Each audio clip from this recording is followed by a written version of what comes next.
ఆటలో ఒడుపు ఉండాలి, అందులో నైపుణ్యం ఉండాలి.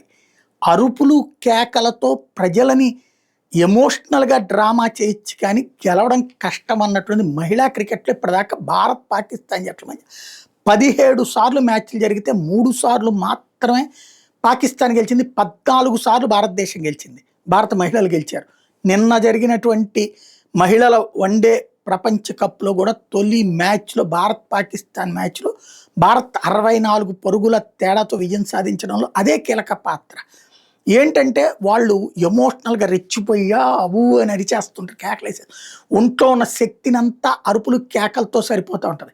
చిన్న తేడా జరగగానే ఒక్కసారిగా సైకలాజికల్‌గా డిస్టర్బ్ అయిపోతారు. మనోళ్ళు వచ్చేటప్పటికి వాళ్ళు ఎంత తిట్టినా మన కొట్టే కొట్టుడు, మనం వేసే బంతులలో చూపెడతారు తప్పించి మాటలతో, నోటి తీటతో వ్యవహరించరు. అందుకే భారత్ విజయం సాధిస్తోంది. అది మగవాళ్ళ జట్టులోనైనా, ఆడవాళ్ళ జట్టులోనైనా సరే.